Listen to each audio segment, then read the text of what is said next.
Hello guys, welcome back to my channel. I guess most of you need an introduction. I am Ritushri. I mostly do movie reviews, and yes, I know I have been gone for too long for various reasons, and of course they were very important in my life. So I was traveling, I was doing this and that thing. So anyway, let's cut the chase. So today I am back again with another review of the movie Kesari Chapter 2. Now you won't believe I actually watched this movie in the theaters immediately 4 days after the release, and I thought that maybe before the OTT release I'll be able to put up a video, but I couldn't even do that. I had put up a community post, I remember last month, that I'll be putting up 2 videos, and most of my friends, they started asking me like, hey, when are you going to put up videos? I was so excited. I was like, thank God, at least there is someone who watches my video with like the utmost excitement. But nevertheless, today I'm here. I am really sorry, absolutely sorry. From now onwards, I'm going to be as consistent I can be. And before starting the video, I would like to pay my tribute to the bravehearts who laid their souls and everything in the Pahalgam attack, and even after in the Operation Sindoor. And I'd also like to acknowledge yesterday's tragic incident of Ahmedabad, where we lost 242 people, and it was really heartbreaking. I mean, I'm just at loss of words. I don't know what's this year is up to and what more we have left to be seen. Anyway, life goes on, but their courage and their bravery will always be remembered, right? So without further ado, let's start the video.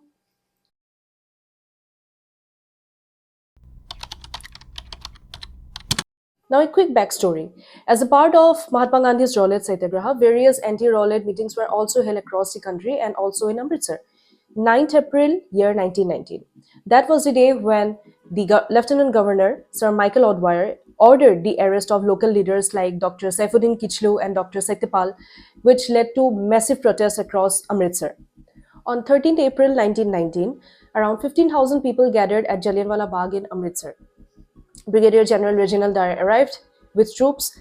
He blocked the exit points and ordered indiscriminate firing on the masses without any warning. The firing continued for 10 minutes. It killed around 1,000 people and 1,500 wounded. There starts the story of our movie Kesari Chapter 2. The plot has been taken from the book The Case That Shook the Empire by Raghu Palat and Pushpa Palat, starring Akshay Kumar as Chittur Shankaran Nair. And his quest for finding the truth, he still remains as an unsung hero, as a forgotten voice of the Jallianwala Bagh massacre.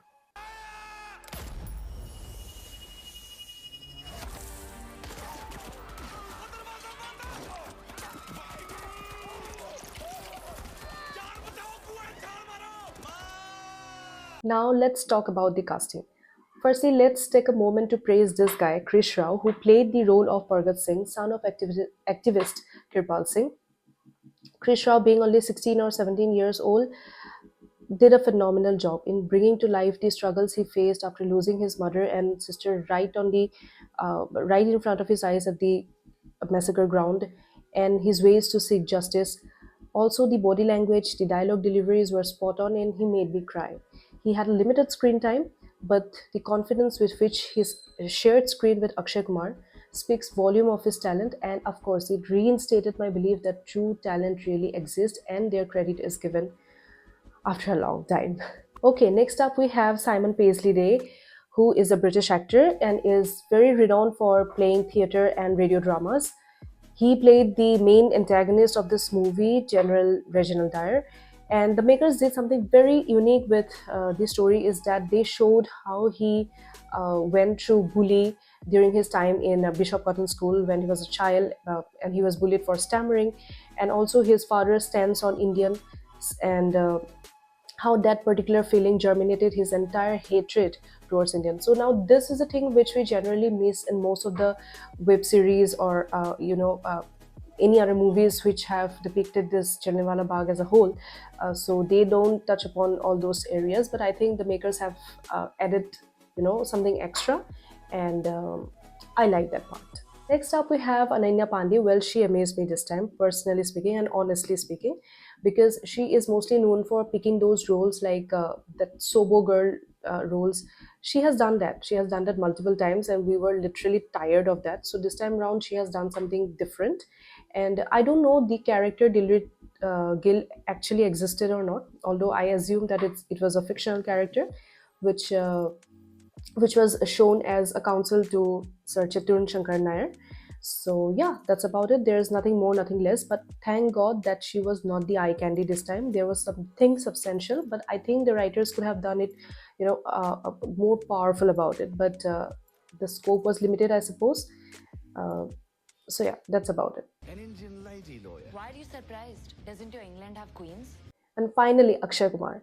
After a roller coaster of highs and lows, finally he chose a plot where he can act decently, where he can be Akshay Kumar.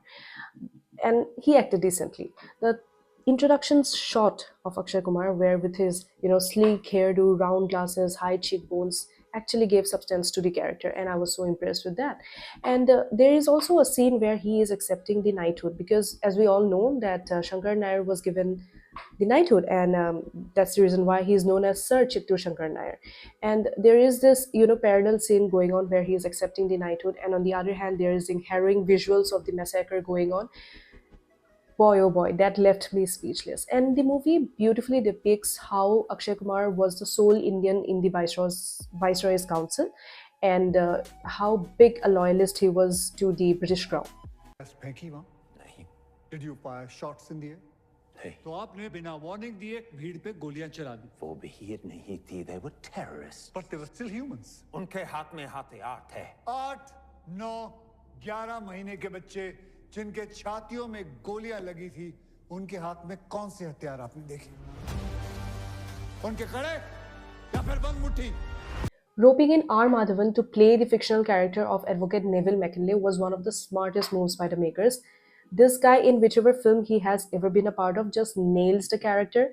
And his entry in the second half, it was so charismatic, and it suddenly uplifts the intensity of the drama. And I can remember I was watching this movie in Chennai's theaters, and you can well imagine how many fans are there of his, and everyone was shouting, whistling, clapping hands, and of course, this man deserves that. Nair के पास ना कोई photograph है, ना ही कोई confession है और ना ही कोई आई विटनेस। प्रूफ कहाँ है? Now let's talk about the supporting cast. First up, we have Amit Seal, who played the fictional character of Tirat Singh, an advisor to the Governor General of Punjab. Well, this was a very pushed character. I don't think the makers essentially needed this character, but he did a fair job. The first time I watched Amit Seal was in the movie Ishak, which was a very small role, followed by which I also watched him in Mirzapur, where he played the role of superintendent of police. I'll talk more about him as an actor in the movie review of Raid 2, where he has done a substantial job. But for this movie, this was about it. There were also small roles which were played by Alex O'Neill and Mark Bennington as Lord Chelmsford and Michael O'Dwyer, which didn't have a longer impact, but of course they were needed characters. So yeah, I don't have much to comment about that, but just giving them a shout out, because these are very veteran actors. They have been part of these kind of roles, period movies, for a long time now, and I think they are Anglo-Indians by now, because they have been here in India like for a long time. Alex O'Neill and Mark Bennington. And lastly but not the least, we had Regina Cassandra, who played the role of Parvati Nair, the wife of Chittur Shankar Nair. Again, not very required character, but then it's great that Dharma is now being very inclusive about bringing actors and actresses from down south into mainstream Bollywood. So yeah, for that purpose, I think it was a good choice. But again, it was very unwanted because she didn't bring much to the table. That's about it.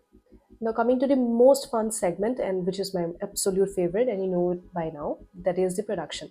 So cinematographed by Devojit Ray, he has beautifully captured the very intense and very heart-wrenching moments throughout the film, thereby bringing to life or translating the director's vision in a very compelling nature. Much thanks to the art director Nishant Pradhan, to the set designer Rita Ghosh, and also thanks to the graphic designer Abhishek Dhume.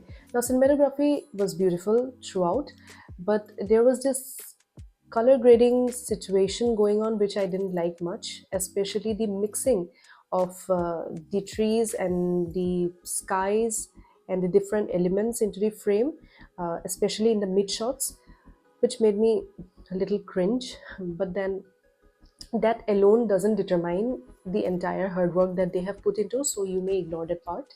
Now there were various shooting locations, first being IIT Roorkee, then the North Campus of Delhi University, Sundar Nursery, then they also had this Rewari Railway Museum, and then lastly but not the least, they created a huge set of the Jallianwala Bagh in one of Mumbai studio. Now for any period movie, one integral part is the costume. So the costume is again done by Sheetal Sharma, and it has been done very meticulously. Especially, it has been researched very well. For example, the mugudi that was worn by Regina Cassandra caught my eye because during that time, women used to wear this. Nowadays, people have abstained themselves from wearing those things. Again, the braided crown hairdo of Ananya Pandey also caught my eye. Also, the frill blouses which were worn by the woman, and the white wigs which were worn by the erstwhile court judges. Everything was spot on. The stylists were in their A game. So nothing much to criticize. Let's move on to our next segment. Time for some serious discussion. Now, why this movie did not make much in the box office and why the intentions were not met. See, Akshay Kumar tries his level best to bring some depth to the character. Well, bless him. But a character which has been written on an autopilot mode and dialogues that seem to have come from some WhatsApp group, Akshay has nothing much to deliver. So automatically and naturally he switches or defaults to plan A, which is throw some swag and hope no one notices. But see, audience do notice. I do notice. And even for the British characters, they strut around with some accented Hindi, over the top mannerisms, and they feel straight out from some costume party. Even for the big bad villain, Simon Paisley, let's put it this way, if making zero impact was the goal, he definitely nailed it. God damn it, you don't belong in here. Don't forget that you're still a slave of the British Empire. The empire is shrinking.